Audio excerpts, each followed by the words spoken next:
पहले हम लोग बात करें कि रिडेम्पशन और डिबेंचर्स का मतलब क्या है।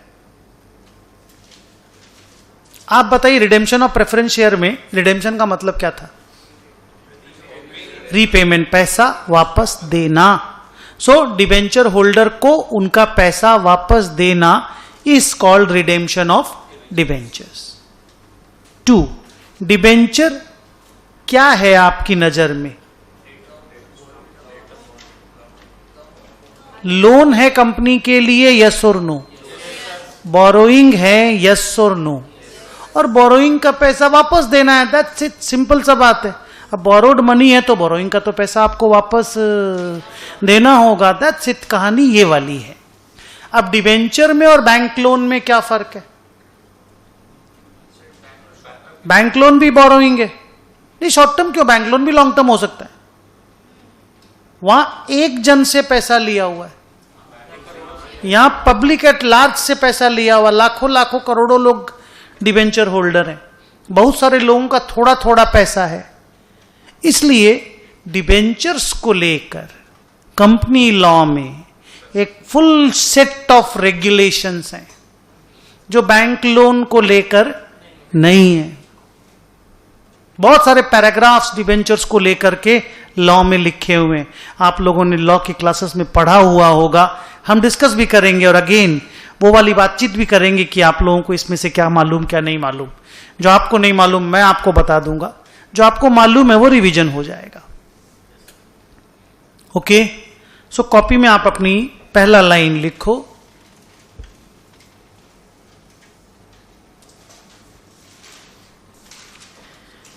By issuing debentures,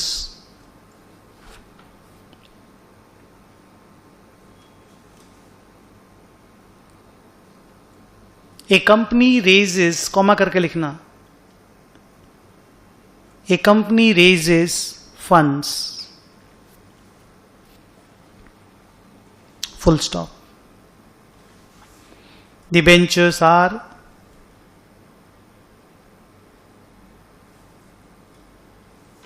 shown under long-term borrowings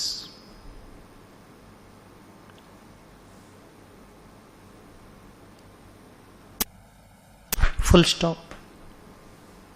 Interest, same para में, interest on debentures are is करो is paid on regular basis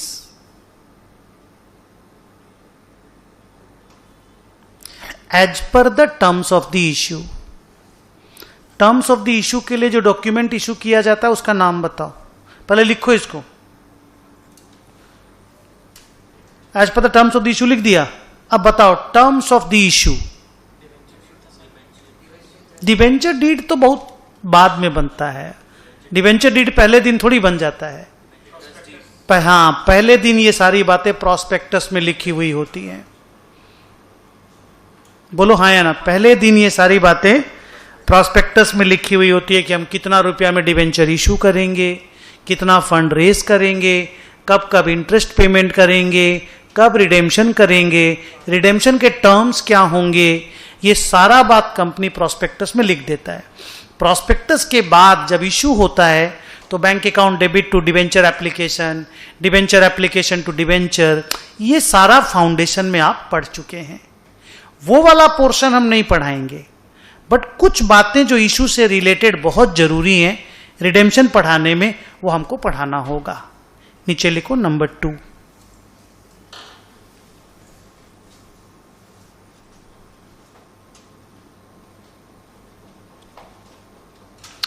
बोलिए इंडिया में, लिखने के पहले बोलिएगा, ये लॉ की क्लास में हुआ होगा, नहीं हुआ होगा मैं बोल रहा हूं, हो गया रिवाइज कर लोगे। डन। कॉन्फ्लिक्ट अगर आया आप जो बोलोगे मैं मान लूंगा, पर हमको फोटो चाहिए, और आपके बोली पे नहीं मानेंगे। क्लियर हो गया मैं क्या बोला? नाउ पहला पॉइंट, क्या इरिडीमेबल डिवेंचर इशू किया जा सकता है? 2. No is the answer from my side. तुम्हारा आंसर क्या है? नो. गुड. दूसरा, 10 साल की लाइफ से ज्यादा डिबेंचर्स, माने debentures with a life tenure more than 10 years, बहुत सेल्डम या बहुत कम सरकमस्टांसिस में इश्यू होता है. Predominantly life of the debentures cannot be, माने मैच्योरिटी, जिसको आप लोग मैच्योरिटी वर्ड यूज करते हो कि टेन्योर बोलते हो? मैच्योरिटी वर्ड यूज करते हो ना. तो 10 साल से ऊंचा मैच्योरिटी का डिबेंचर हिंदुस्तान में नॉर्मली इश्यू नहीं होता. यानी maximum life of A debenture is normally 10 years. वैसे 30 years के भी डिबेंचर इश्यू होते हैं. बट इंफ्रास्ट्रक्चर रिलेटेड अगर कोई प्रोजेक्ट हो, बस मेरे को उससे ज्यादा और मत बोलना, बाकी लॉ का सारा बात हमको नहीं बोलने का. तो कहने का मतलब है जो प्रोजेक्ट लॉन्ग टर्म नेचर का होता है ना, उसमें डिबेंचर लॉन्ग टर्म के लिए इशू किया जाता है. अदरवाइज 10 साल के अंदर अंदर डिबेंचर रिडीम हो जाना चाहिए. ये कंपनी लॉ का बेसिक रिक्वायरमेंट है. लिखो. तो हम लोग एक ही टर्फ पे हैं, एक ही फुटिंग पे हैं, तो डिबेट करने का जगह ही नहीं है. So no photo is needed. लिखो.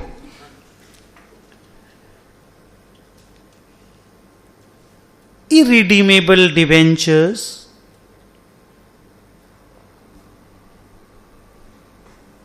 cannot be issued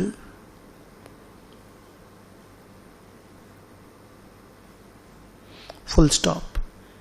Tenure of a normal debenture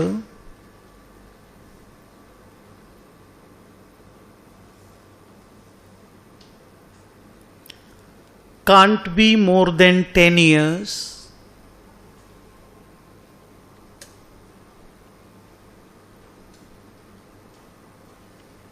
हाँ, आपको भी आकर के लगता होगा लॉ का ही क्लास चल रहा है बीच बीच में. मतलब अकाउंट्स की क्लास में भी जर्नल एंट्री फाइनल एंट्री होता है, बैलेंस शीट बनता है, बट लॉ का बातचीत बहुत होता है. उपाय नहीं, करेंगे क्या? कंपनी अकाउंट्स है ना. अच्छा, वहां पे भी क्यों? अच्छा, शेड्यूल 3 तुम लोग को पढ़ाया जा रहा है क्या? Okay okay okay. वो सब बात सब बताएंगे, देखना. जो बात हमने नहीं अलग से जो लिख के दिया, हाँ नहीं, हम जो अलग से दिए ना आपको एक तो PDF, वो देखना. विलफुल डिफॉल्टर वगैरह वगैरह जो हम लिखाए भी हैं क्लास में भी. हाँ लिखो. क्या लिखा बोलो?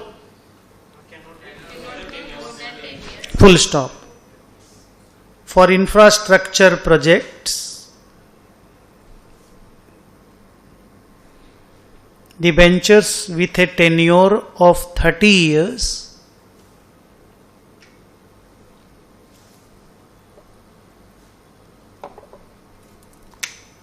can also be issued.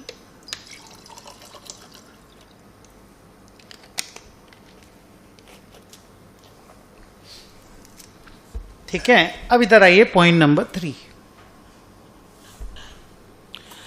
अब बेटा देखो, क्योंकि डिबेंचर बोरोइंग है, लोन है, तो बोरोइंग कॉस्ट वाला जो एस आपने पढ़ा, एस 16, उसका रेफरेंस तो आएगा जगह जगह पे, उसका तो रेलेवेंस है.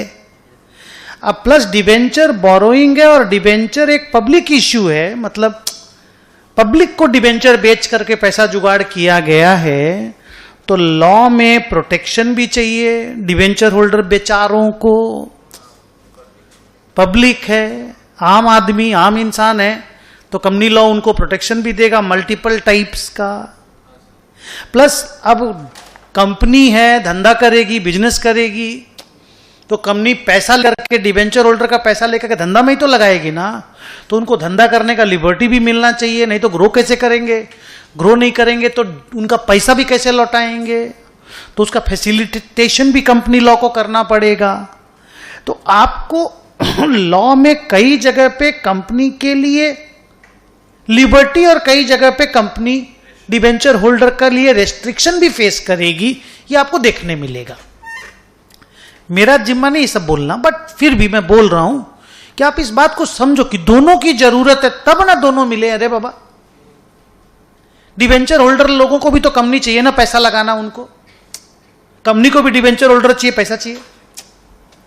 सो प्लीज, दोनों साइड का इंटरेस्ट है, ठीक है। मैं मानता हूं कंपनी स्ट्रांग फुटिंग पे है, बहुत पैसे वाले लोग हैं वो लोग अंबानी जडानी, जब मान लो बिरलाज हैं, पैसा देने वाले छोटे पैसे वाले लोग हैं, तो उस लेवल पे जो उनको प्रोटेक्शन देना है वो कंपनी लॉ करेगा, ठीक है।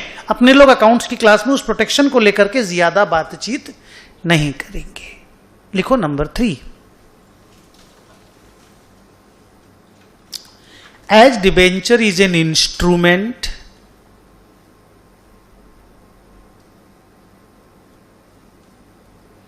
Comma it has a face value.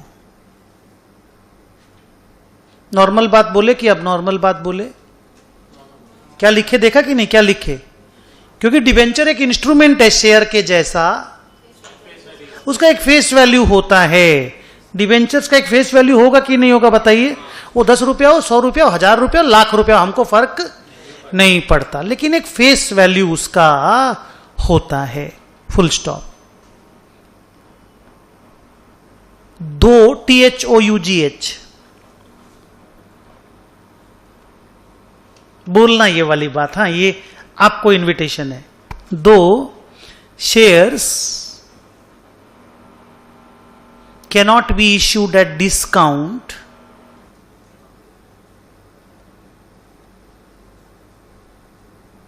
दो से सेंटेंस का आगे का बन जाता है, बट फिर भी हमको आपका नॉलेज चाहिए।